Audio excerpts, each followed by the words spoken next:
Hi, sweeties. How are you doing? Welcome to Naya Sim, and thank you all so much for all the love and support. Hope you all are doing great. So, I came across this profs video again today, and I was like, I am definitely bringing this here because the lane and shin that happened in our community was just few days ago, and you all also remember Emitil. What happened to Emitil? Emitil was Lane and Shin, right? And while we are kind of trying to bring all this here, this is also trying to let them know that nothing has really changed from then to this very moment, just that some certain things evolved and we think that it is no longer happening. All of them are still happening to this very moment. And there is just something that I love about Black history, and I want people to know that Black history is like worldwide history. And Black history is well documented, that in the sense that anything you look for, especially when it comes to them that happened to them, you definitely will see it, right? And so you all already know the story of Emitil and what happened to Emitil and how Emitil to this very moment did not get justice, right? And I am asking, why is it that like the judiciary system is, we know already that it is broken, but it looks like it's one for us and one for them. And why is it so, right? Because they get away with literally everything, and we cannot even do anything and go scot-free. Let's get into this video. Hey everybody, Professor Moore here. So something that I've been talking a lot about recently is how there are many people in this country who do not want us to remember the past. They want to whitewash the history of slavery. They want to erase the racism and discrimination against indigenous people and people of color. They want us to forget the racist violence that this country was founded on and ignore the fact that it still shapes the world we live in today. You know how I know this? Just look at what's happened to the historical marker for Emmett Till. Emmett Till was a black 14-year-old who was killed by two white men in Mississippi in 1955. And ever since the historical marker was put up to acknowledge this crime, people in Mississippi have vandalized it, thrown it in the river, and shot it to pieces.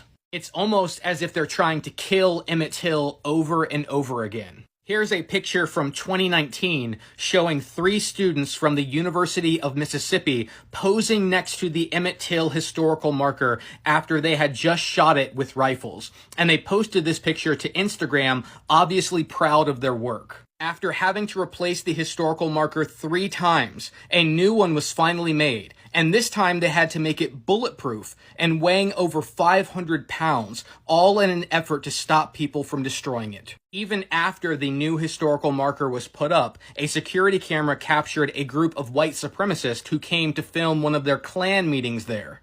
In the video, the men can be seen congregating around the historical marker, carrying Confederate and white nationalist flags, no doubt reminiscing about when they believe America was great, when white people could own black people as property. What is clear is that no matter how many times these racists and cowards try to desecrate or destroy this historical marker, it will rise again. It has to. The story of Emmett Till must be known. In 1955, 14-year-old Emmett Till left Chicago to visit family in Mississippi. One day, he went to the Bryant grocery store with his cousin Simeon Wright and some friends. Inside the store, Simeon Wright recalled that Emmett did nothing inappropriate. He never touched or interacted with the cashier Carolyn Bryant other than to buy some snacks. When they got outside, Emmett jokingly whistled at Carolyn Bryant as she walked to her car. It was something a 14-year-old would do. It was a joke. It was harmless. But his cousin Simeon Wright remembered how we all looked at each other, realizing that he had violated a long-standing unwritten law, a social taboo about conduct between blacks and whites in the South.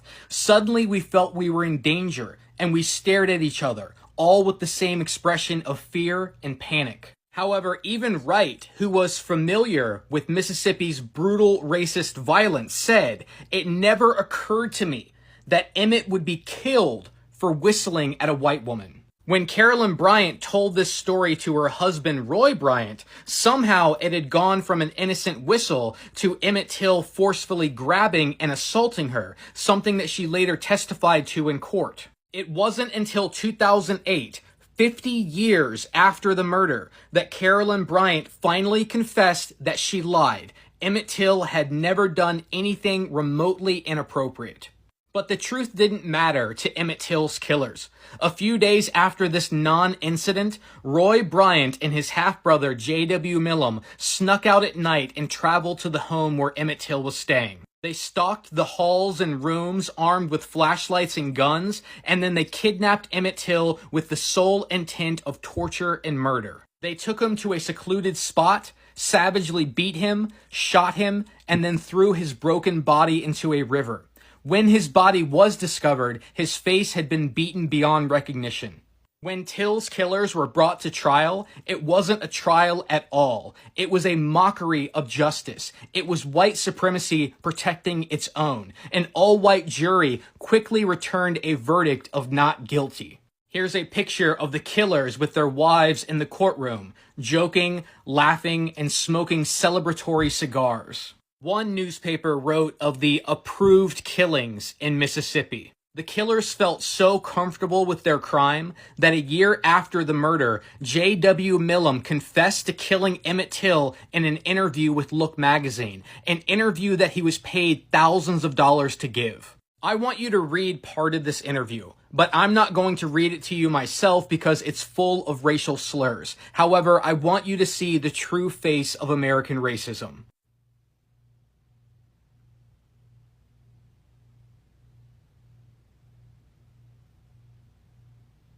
Even though racist murders were commonplace in America, the story of the killing of Emmett Till spread across the country and the world. And it's mainly due to the courageous decision of Emmett Till's mother, Mamie Till Bradley, to hold a public open casket funeral so the world could see what these racist killers did to her son. She even requested that nothing be done to repair his face so that the world could see what white supremacist terrorism really looks like. Over 50,000 people attended this funeral and walked past the body of Emmett Till to see the true face of white supremacy. And this public funeral helped to reignite the civil rights movement that peaked in the 1960s with sit-ins and boycotts and Martin Luther King's March on Washington, D.C. Emmett Till should be alive today. And if he was, he would be 83. His cousin Simeon Wright said, "I believed if Emmett had lived, he would have been a great comedian because he knew the routines of all the top ones on television." This is not history. This is yesterday. This is today. In fact, in 2017, the FBI even reopened the Emmett Till murder investigation, proving that these are not historical events as much as they are an active crime scene. History is not something that is dead and done. It is a crime that is still in progress. And that's why we have to keep this story.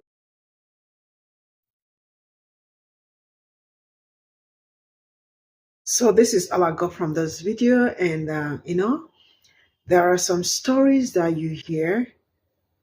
You ask yourself, did this really happen? I mean, like, is this a true life story? But I really hope this video is not reaching only Black community, because you all white people also need to see this, because each time we talk about the things that are going on or what Black people experience and still experiencing till this very moment, it looks like we are trying to make a joke or trying to talk about things that never existed or things that never happened, right? I am bringing this here because my own people, we have told our own story, but nobody believed Black people's story.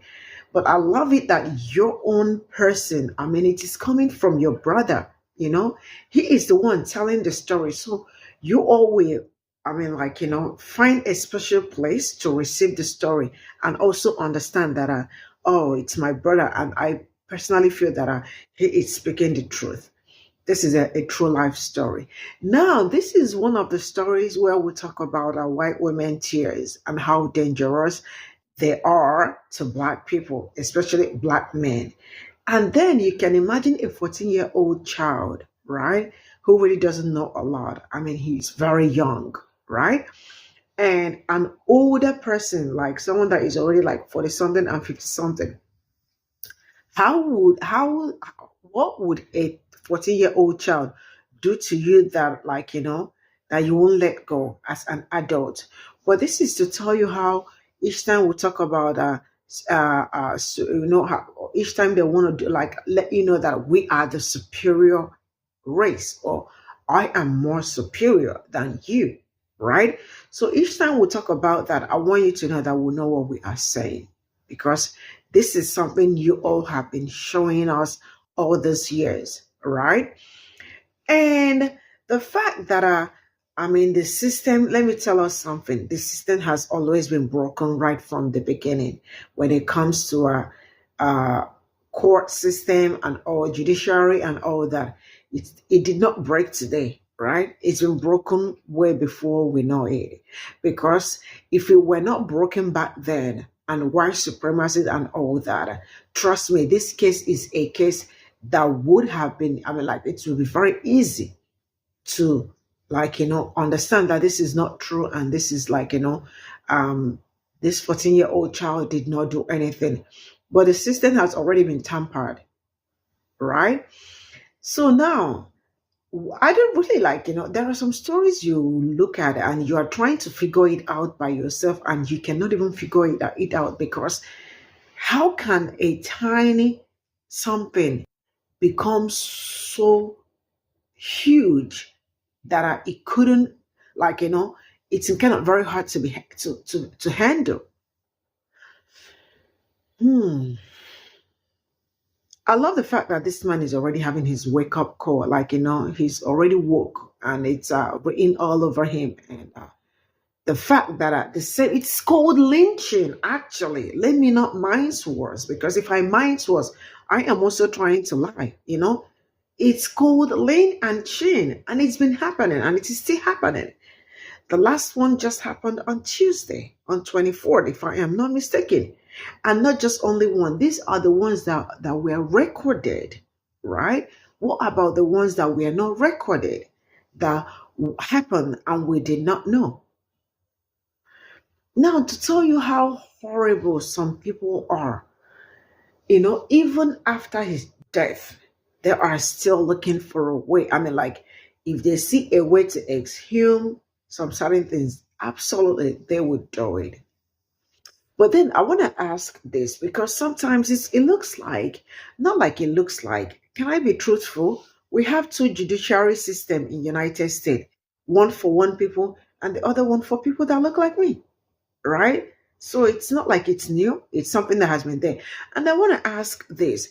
Eventually, when they found that Pe0ple, like, he was innocent, that he was just like unalive without any evidence, what happened to the people, the woman, the husband, and every other person that contributed, or that, I mean, like, that killed him, because he was unalive, he was killed?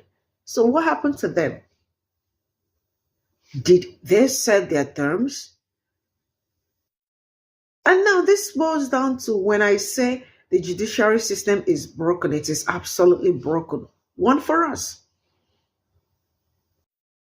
And I have really taken my time to look at some certain things, some things will lead you or will make you want to investigate or make more research over some certain things. There have been cases where people that look like me are being unalive, or like they are unalive, right? And peradventure, the case is like, taking the case to the court. And I have seen people that have life sentences end up spending 1 year.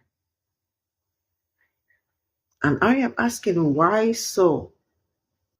Why is it like that? And I have seen cops that intentionally unalive people still got scot free. Why is it like that? I have also seen people that did so many horrifying things, right? And probably, like, they were not supposed to, like, see the broad daylight anymore. I mean, they are supposed to be in that jail and keep smelling the rod, right? They get bond and they are released. Now, you know why I keep, like, why I am saying this is because we do not get any clemency or anything when it comes to law. We don't have a, they don't, we don't get that mercy, or we are not fortunate to have, like, to be pardoned, or for our case to be looked into twice and all that. We do not have that privilege. And this is something that I want us to understand, especially when we do some certain things, or when we are, like, we don't have second chance. It is something that does not happen to Black people. And one of the reasons why each time I tell you that Black kids grow up so fast, because they do not have the opportunity to enjoy their childhood day, their days and all that. It looks like I am probably talking. I am not talking. This is also one of it. At 14 years, as a child, you can come out maybe at the park to play with a mobile phone or something, because absolutely, it's going to look like a pew. You cannot walk outside as a Black man. Why? Because you might look like the description, right? You live in a suburban community, and standing outside, they want to know why you are standing out there. Do you live around there? Because they feel like someone like you cannot live in such area. So where is it even safe for a Black person to be? See, these are the things that are, each time I look at them, I can actually concur that white supremacy is a thing that I do not know how or when it will ever stop. But the major thing is that we are creating awareness and letting people know that all these are still happening, because each time we talk about it, we are being told that it's been years ago. My darlings, it is not years ago. It is still here. Slavery, did it go away? Absolutely not. It's just like they just fine tuned everything, and we're still in the same system. And each time we talk about reparations, I don't want you to think reparation is only for slavery. It is for everything that has happened to Black people. And if you are part of the people that keep saying, I do not think that there is need for reparations, right? To fix the things that happen to people that look like me. You are part of the problem. See you all in my next video. Bye for now.